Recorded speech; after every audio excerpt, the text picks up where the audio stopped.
कक्षा 11 अंग्रेजी के छात्र और छात्राओं, इस तनिष्क क्लासेज में आपका एक बार फिर से स्वागत है।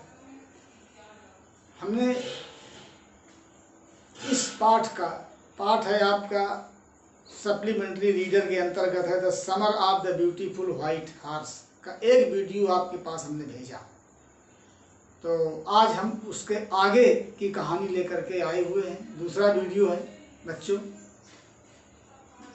एरम और मुराद नाम के दो भाई।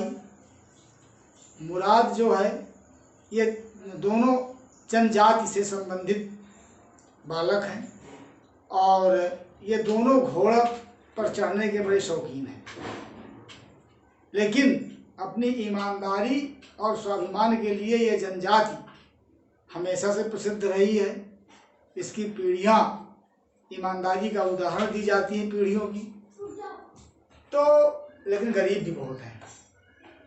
मुराद, जिसको परिवार के लोग कुछ सनकी या पागल टाइप समझते हैं, वो एक घोड़ा लेकर के और बहुत सुबह आता है, एरम को जगाता है। वो सो रहा है अपने घर के अंदर, खिड़की पर से वो देखता है, घोड़ा पर वो चढ़ा हुआ है मुराद।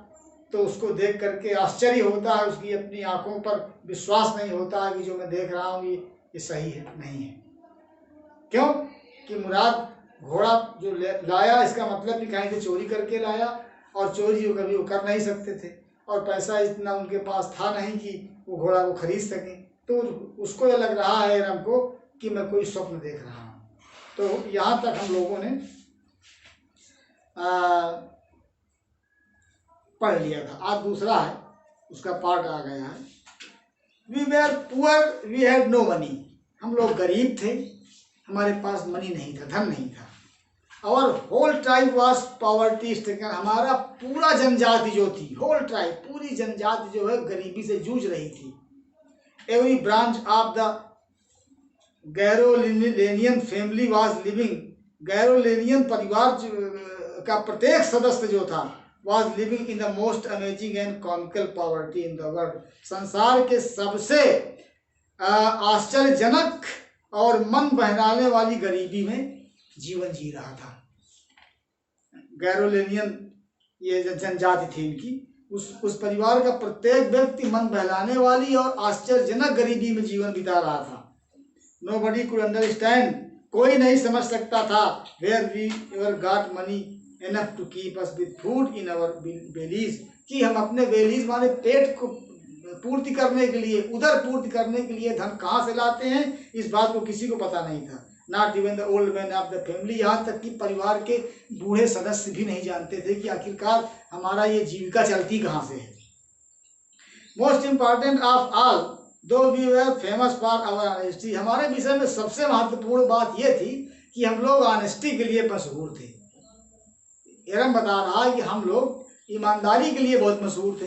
फिर we had been famous for our honesty for something like 11 centuries. 11 शताब्दियों से हम लोग अपनी ईमानदारी के लिए बहुत मशहूर थे। Even when we had been the wealthiest family in what we like to think was the world. और उस समय हम सबसे धनी फैमिली के रूप में माने जाते थे। 11 शताब्दी पहले हमारा परिवार बहुत धनी था। वी वेर प्राउड फर्स्ट, पहली बात तो हम लोग बड़े स्वाभिमानी थे। ऑनेस्ट नेक्स्ट, दूसरी बात ईमानदार थे। एंड आफ्टर दैट, और इसके बाद we believed in right and wrong, हम गलत और सही में विश्वास करते थे। None of us would take advantage, हम में से कोई लाभ नहीं लेता था ऑफ एनीबॉडी, किसी आदमी का, इन द वर्ल्ड, संसार में, लेट एलोन स्टील। चोरी की तो बात बहुत दूर की रही, चोरी करने की बात तो दूर की रही। हम लोगों के परिवार का कोई व्यक्ति किसी दूसरे व्यक्ति का लाभ नहीं उठाता था। हम लोग बहुत ईमानदार थे। 11 पीढ़ियों पहले हमारा परिवार बहुत धनी था। इस समय हम लोग गरीब हो गए हैं, लेकिन फिर भी हम लोग चोरी नहीं करते थे। हम लोग स्वाभिमानी नंबर 1 के, और नंबर 2 पर हम लोग ईमानदार थे।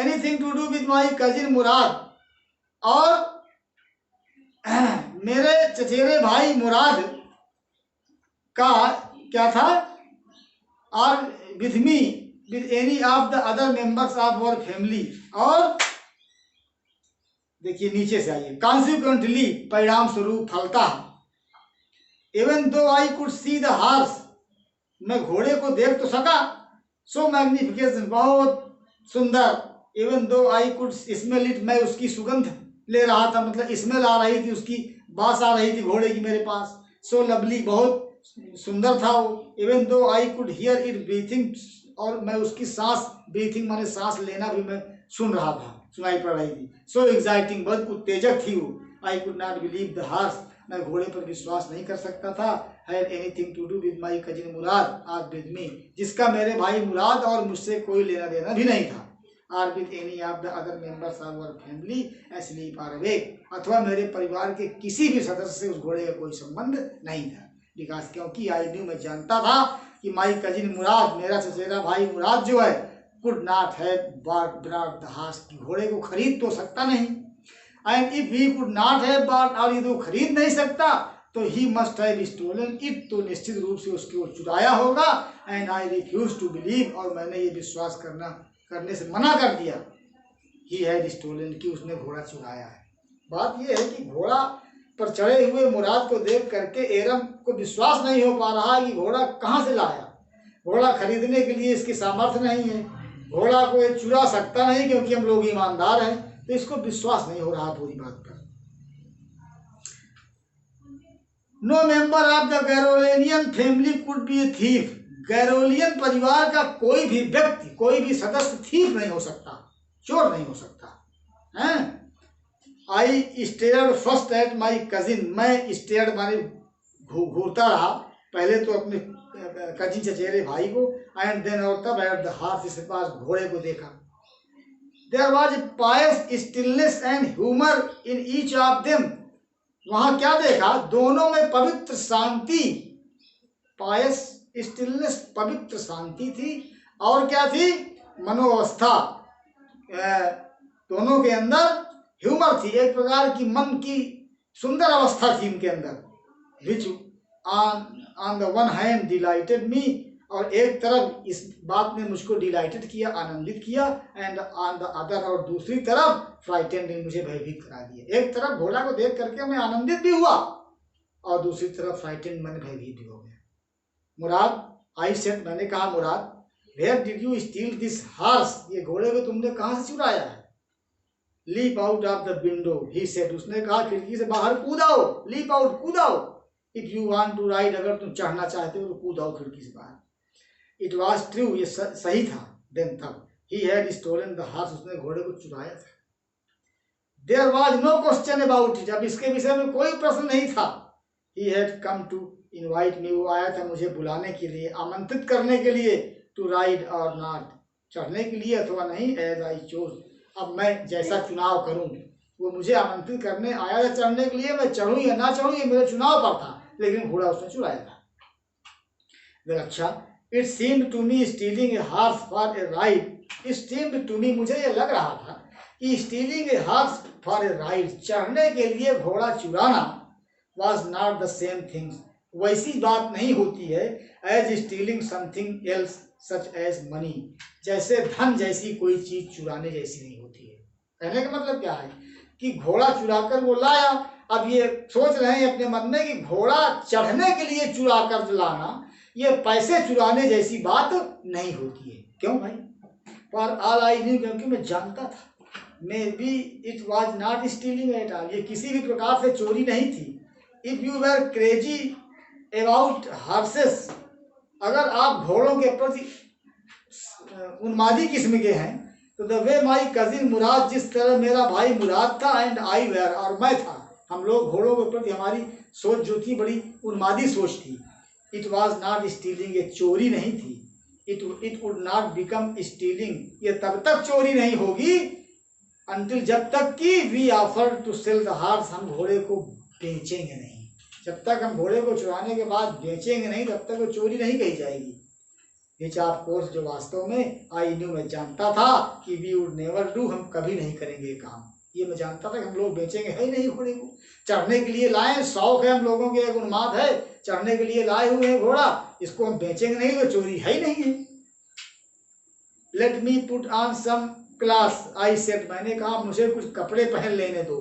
जब उसने कहा मुराद ने कि जल्दी खिड़की से कूद आओ नीचे, घोड़े पर चढ़ना हो तो देखने के बाद इसने विचार विमर्श किया कि चोरी की चीज है नहीं, चोरी हो नहीं सकती है, तो कहता है थोड़ा मुझे कपड़े पहन लेने दो। और भाई ठीक है, ही से उसने कहा बट हरी, लेकिन जल्दी करो। I leapt into my clothes, मैंने अपने कपड़ों पर लिफ्ट में झपट्टा मारा। I jump down to the yard, मैं आंगन में कूद गया फ्रॉम द विंडो, खिड़की से, and lift up into the horse, और घोड़े के ऊपर उछल के बैठ गया। बिहाइंड माई कजिन्स, मुराद अपने चचेरे भाई मुराद के पीछे घोड़े की पीठ पर उछल करके बैठ गया। ये कहानी बहुत अच्छी है बच्चों। इसमें देखिए आगे हम चल रहे हैं।